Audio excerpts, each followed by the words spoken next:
Hey everybody, what is going on? Hexlex here. I got another Master Duel video for you. So this time I am bringing you Kashtira Zoodiac once again, a deck that I affectionately like to refer to as the Meta Buster. This deck is one that is already pretty poised to play well against most metas, right? With the Kashtira package, particularly Arise-Heart, banishing a bunch of cards. Typically most cards do want to end up going to the graveyard, pretty much regardless of the format. So that being said, this deck also is inherently well poised against the meta, not just this meta in particular, but metas as a whole, simply because it has so much room for non-engine.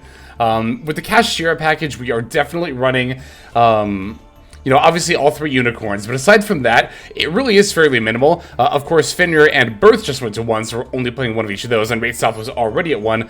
But even then, we're only playing one of each Riseheart and Theosis, because I don't really feel that we need to have a full Kashtira package. In fact, I think this is probably just my favorite variant of Kashtira, playing the minimal, again, just one Theosis and Riseheart each.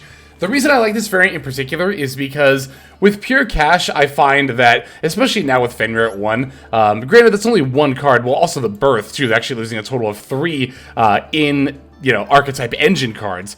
But even before that, the deck was pretty notoriously, what's the word I'm looking for? Bricky. Just because, again, both Wraitsoth and Prosperity both came in, Prosperity got limited, but Wraitsoth came into Master Duel at 1. So those two factors definitely held pure Kashtira back. Not that it's a bad deck by any means, it just has a lot of consistency issues. And I really feel like the Zoodiac line helps with those consistency issues. Of course, the Zoodiacs are not going to be going into your Kashtira plays, they're their own lines, but giving your own alternate line that can work with or without the Kashtiras, I definitely think is the way to go. And indeed, the Theosis condition lock of only being able to exceed someone for the rest of the turn doesn't really matter. We only have 2 non-exceeds monsters in our extract, one Baronne de Fleur and one Donner Dagger for hire. And really, these are just situational cards that only come up, every now and then, right? For like 90% of your games, you're just going to be exceed summoning, regardless of if you do it with the Kashtiras or the Zoodiacs. So, as far as some of the techs that we have against this meta in particular, the deck was already on this card, but we are definitely going to want to make sure that we're running Shifter. As usual, any deck that can get away with running Shifter probably should be. Very, very true in this meta, especially where you have like Super Heavy Samurai being very popular, very, very much wants the stuff to go to the graveyard. Soul Burner, or not Soul Burner, Soul Piercer rather, needs to go from the field to the graveyard. So if you do a Shifter, you have successfully stopped pretty much all of their searches, at least all the ones with Soul Piercer, which is, 5 or 6 per turn. And on top of that, of course, you stop the Scarecrow from bringing stuff back, etc., etc. So, oh, and I believe also Pendulum monsters that are banished from the field just get banished, right? Yeah, they don't go to the extra deck. So another great bonus there. This card just effectively says Super Heavy Samurai, among other decks, just cannot do their combo. Same, of course, with Droll and Lockbird. I believe we were already on this card too, but Droll and Lockbird, already a phenomenal card before Super Heavy Samurai even came out in this particular meta, and now that Super Heavy Samurai is out in force, and this card can more or less completely shut down their plays, except for some, but we'll talk about that in a future Super Heavy Samurai video. Then in that case, Droll and Lockbird obviously being a card we want to GM as many copies of as we can. On top of that, we are playing Ghost Ogre and Snow Rabbit. While this might seem like a very specific tech for Super Heavy Samurai, and I'll admit in a lot of ways it is, there are actually a lot of cards in this metagame that get hit by this. I'm thinking about like Monodium, right? The field spells. If Calarium goes to add, or Mycophobia, you can pitch Ghost Ogre to effectively negate the card, as well as, of course, destroying it. Because, as we've discussed a lot lately, continuous spell and trap cards, as well as field, equip, and pendulum cards need to remain face up on the field as they're resolving in order to actually resolve their effect. Of course, that is going to be true for Wakaushi as well. This card is obviously fantastic against Super Heavy Samurai in that regard. And then the Scarecrow, too. The Scarecrow needs to summon the monster specifically to the zone that it points to, so Ghost Ogring that will effectively negate it as well. But even then, I've had a lot of cases of using Ghost Ogre, not just in this deck, but in general, in this current meta, to very good use against things other than Super Heavy Samurai. I'm thinking of like Branded, for example. I actually think we'll see this game, because this wasn't with this deck, this was Super Heavy Samurai, but I was playing against Brandon. I had a Ghost Ogre, they went to activate Cartessia's effect. I used the Ghost Ogre on the Cartessia, and because it didn't negate it, they still had to fuse and make a Lubellion that didn't summon anything. It was literally a useless Lubellion because they had to do the fusion summon. So Ghost Ogre ends up hitting quite a bit in this meta, and just in general, like Ghost Ogre might seem like it's pretty highly specialized tech, but almost every relevant deck out there has at least one card they really don't want to get Ghost Ogre'd. So in that regard, I definitely do enjoy having it around. I thought about putting in a second Nibiru, but as I've played more with, again, Super Heavy Samurai in particular, you know, Nibiru just isn't that great against that deck because they always make the Baron before they Pendulum Summon. So Nibiru often is not enough to stop their plays. And thinking about other meta decks, it's like, you know, Nibiru is definitely a thing. I definitely like it a lot, and of course I'm going to have it if I'm playing, especially if I'm playing Maxx, which of course you're playing Maxx in just about everything.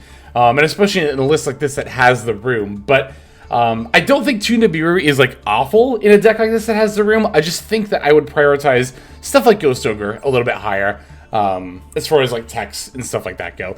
Definitely, of course, want to max out on Drolls in this meta. Other than that, I mean, I've just got pretty typical stuff. Triple attack, Imperm, all that fun jazz. Yeah, I mean, other than that, the list itself hasn't changed. And again, the really major techs that we've included are the Ghost Ogre that weren't in here before because we were already on Droll. But the other thing about this deck that tends to play well in a lot of different metas, particularly for Master Duel Ranked Ladder, is that this kind of build, this kind of deck doesn't really mind going second that badly.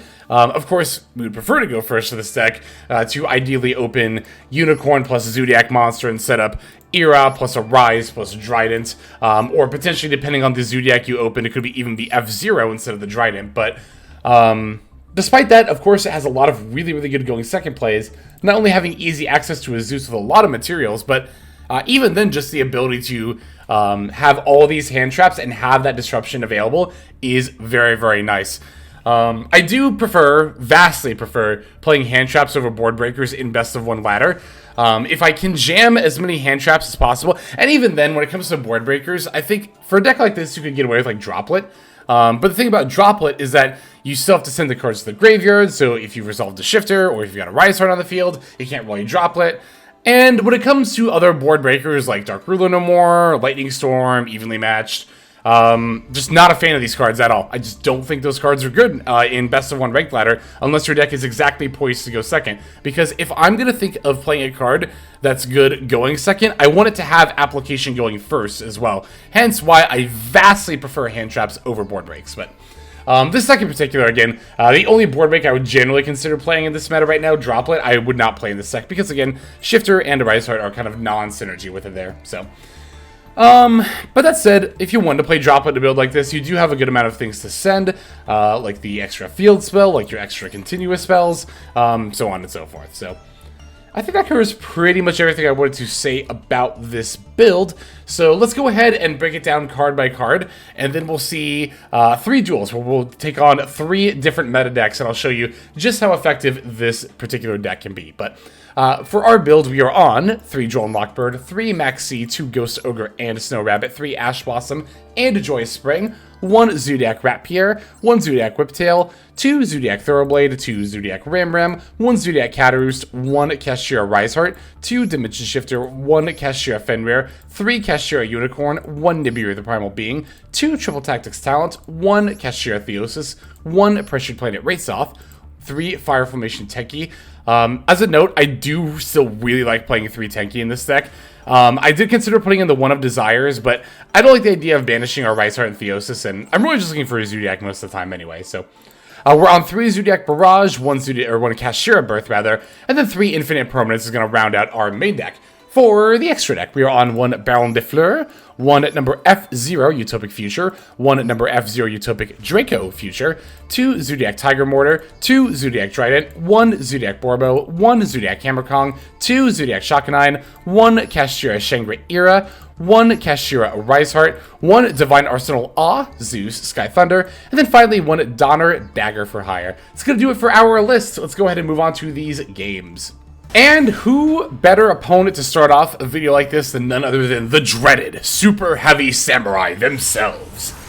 These 3 games, by the way, I played all in a row on ladder. They were the first 3 duels I played with this deck, so as you can see, We are very, very well poised to take on this meta. Even going first with a hand like this, as long as I've got the one Kashtira Unicorn or Zoodiac monster, I'm good to open 4 other hand traps going first. That is 100% fine with me. Note that I did not throw out Shifter right away here. The reason that I didn't do that is because we actually didn't send any cards to the graveyard during our play. Of course, the Whiptail into the Drident does not do anything in the yard. It's all Xyz summoning, and then we can just set the Imperm here. I also don't want to necessarily throw out Shifter right away if I don't have to, because if it's possible for me to kind of catch my opponent off guard and, you know, activate a card or effect that might send a card to the graveyard that will now get banished, I would rather do that. Also, might not even be a matchup where Shifter is good. Might want the Maxi instead. Also, if I had Shifter during my turn, I wouldn't be able to Maxi on the opponent's turn, but now I could potentially Maxi and Shifter during the same turn if I wanted to. But against Super Heavy Samurai, Shifter's already going to stop their turn, so... So here, I threw out the Imperm against the Wagon, and I threw out the Shifter as well. I don't know, thinking about this more, I wonder if I really needed to Imperm here. Because if I had waited, they would have added Soul Piercer, equipped Soul Piercer to the Wagon, then at that point, I would have needed to play Shifter. And they probably would have just passed their turn. Yeah, the more I think about it, the less I feel this Imperm was needed here. I mainly flipped it up just like not even thinking about it, and then I realized, oh wait, if the Imperm resolves and I don't Shifter now, then the Imperm will be in the graveyard and then I can't Shifter, so I need to do it right now. But yeah, thinking more about it, I did not at all need to use this Imperm here, especially because if I recall correctly, I'm actually going to just end up popping the Wagon later with the Drident. Okay, not on the same turn though, so. Yeah, I definitely did not need the Imperm there. Yeah, here we go. I'm going to use the Drident on the Wagon. Not even bother going into Boarbow. I'm just going to turn the Drident to attack mode and slam. From here, we're definitely just going to go ahead and make a Zeus, and I'm feeling pretty good, honestly. It's funny because you're only ever committing really one monster to the board at a time, and in that regard, it might seem a little bit scary to play against, you know, a full super combo deck like Super Heavy Samurai that's going to jam out a million cards on the board, but it's a lot of time where... Well, it's one, you know, it's only one card in the field might be all you need, especially if it's a 6-mat Zeus. But 2, again, remember, the card on board is not necessarily alone when you have all these hand traps to back up. And again, if these hand traps have been stuff like Lightning Storm, like Raigeki, like Change of Heart, like no Dark Ruler no more, and even to an extent Droplet. I say to an extent because Droplet can at least still be used on the opponent's turn to negate stuff, and you can set it going first, but... Yeah, if I had board breakers like that over these hand traps, I would not like to open them nearly as much going first. So, I vastly do prefer the hand traps, yes. Here, this is all fine. I'm going to let them combo here, because I'm not planning on using Zeus. I'm going to use, as you can see, the Ghost Ogre against the Wakushi. This will hopefully effectively stop their plays, and also, at the same time, not have me waste, like, 2 of Zeus's materials if I don't need to. Regulus coming down. I'm going to throw out the Maxi to try to cycle it. They've got an Ash Blossom. Totally fine with me. I would definitely rather the Ash Blossom this C than something like a Barrage or a Tenki, because I don't particularly need Maxi to resolve here, actually. Now, when the Scarecrow activates, I'm definitely going to go ahead and fire off Zeus. Of course, there is the Regulus to follow up, but I'm going to end up using the other Zeus anyway. Or the another one of Zeus's effects anyway, rather. Again, want to do it against the Scarecrow because it needs to... point to his own in order to resolve. So, also, yeah, I kind of glossed over the fact that they set a card, and initially, I was a little bit, like, thinking to myself, like, wait, what could that set card possibly be? Are they actually playing Called By or Imperm? And then I realized, no, it's gotta be Artifact Scythe, right? And sure enough, it ended up being. There's, like, no other card that a standard Super Heavy Samurai list would ever reasonably attack, to be honest. So, I'm going to use my Ash Blossom against the Soul Piercer here. Normally not very effective, but when your opponent only has one other card in hand, actually tends to be enough a lot of the time, go figure. I love drawing another Ash here too. That's perfectly fine. My Zeus still has 2 material, so between that and the Ash Blossom, going into the opponent basically in top deck mode with only 2 cards in hand going into this turn, I feel pretty good about it. They're going to end up normal summoning the Wagon and going to activate the effect. I'm going to Ash Blossom here to again try to save my entire board wipe for, you know, in case I need it, but... Yeah, no, that's going to be the end of the opponent's turn. I figured it probably would be. And finally, we draw another Zoodiac monster, so I'm just going to go ahead and fire off this Zeus just to clear the board, summon the Thoroughblade, and then swing in for lethal. So, this game is a prime example of why I brought exactly this list. And why I like to refer to this list as the Meta Buster. Because, again, we are able to, with committing very minimal engine slots, tech out very, very well against this meta. And as you can see, a hand where we open 1 Zoodiac or Unicorn plus 4 hand traps, even going first, 100% fine. But again, if that had been evenly, if that had been Lightning Storm, if that had been Dark Ruler no more, definitely not trying to play those kinds of cards again, unless I exactly want to go second literally every single time. So, we have some more games to check out here though, so let us go ahead and see those. Alrighty, our next game is going to be up against Vanquish Soul. Definitely still a force in the meta that is out there taking games. I don't know if I'd quite call that deck tier 1 anymore, but that is for a future tier list anyway. So, we're going to be going second here. They're going to start off with the Wraitsoth, adding the Unicorn. So, initially I thought it might be a Kashtira variant. Either way, definitely want to throw out the Maxx after that Unicorn resolves, or after the Wraitsoth resolves. Because the Kashtira monsters, as you probably know, do not actually start a chain in order to special summon. So, yeah, definitely want to throw out that Maxx, having my toggle set to on, so that way I can throw it off as soon as the Wraitsoth has resolved. So, love to see the Zoodiac draw here in addition to my Kashtira stuff. Unicorn going to go ahead and add the Theosis. Theosis, I'm going to go ahead and Ash Blossom here. Even though the Rhoda already demonstrated that my opponent is on Vanquish Soul, I think that I am more apt to deal with a Vanquish Soul setup than necessarily a Kashtira setup. Opponent took Ira with the Unicorn. I think that was a terrible take. I think you take Zeus every single time. Especially once you see my extra deck and see Zoodiac cards and know I'm going second. I have no idea why you wouldn't take Zeus there, but, you know, whatever. It is what it is. I'm going to Ghost Ogre the Rock of the Vanquisher here. Even though it doesn't negate the effect, I still definitely want to do this because this means that they're not actually able to summon a Vanquish Soul monster out on my turn. Stick Your Soul going to come down, reveal the Valius, and then summon a Pantera. That'll get linked off for yet another Rock of the Vanquisher. So you can tell that Ghost Ogreing the Rock there was the right play, because my opponent was willing to not only use their Stake Your Soul, but also show me that they have the Caesar Valius just to get into the Rock of the Vanquisher on the board. Also, with, you know, Vanquish Soul showing as much of their hand as they do, you definitely want to make sure that you're keeping track of that. So we've seen Raisin, we've seen Valius. I think that's the 2 cards that we do end up knowing here.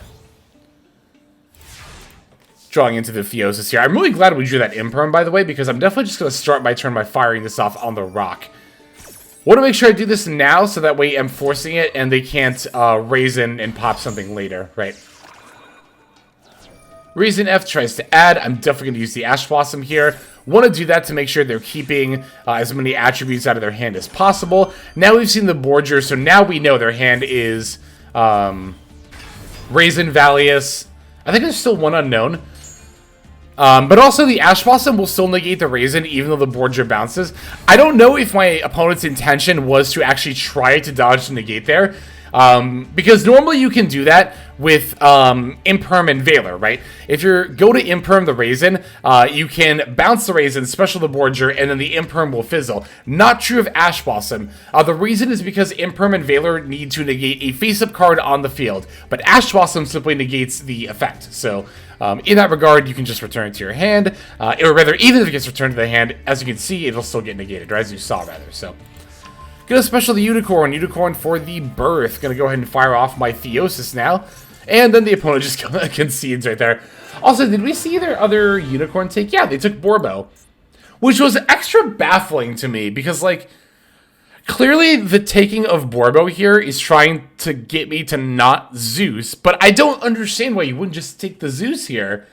Like, the Ira take, I guess, if you really assumed you were gonna get another Banish before I was able to go into a Zeus, like, assuming you would still have Unicorn on the field and wouldn't be negated or whatever, then maybe I could understand a world where you take Ira and then Zeus later, but I don't understand taking Ira and then Boarbow. It's a little bit confusing to me, but, yeah, we have one more duel to check out. Let us go into that one here. Okay, our final duel for this video is going to be up against Gold Pride Punk.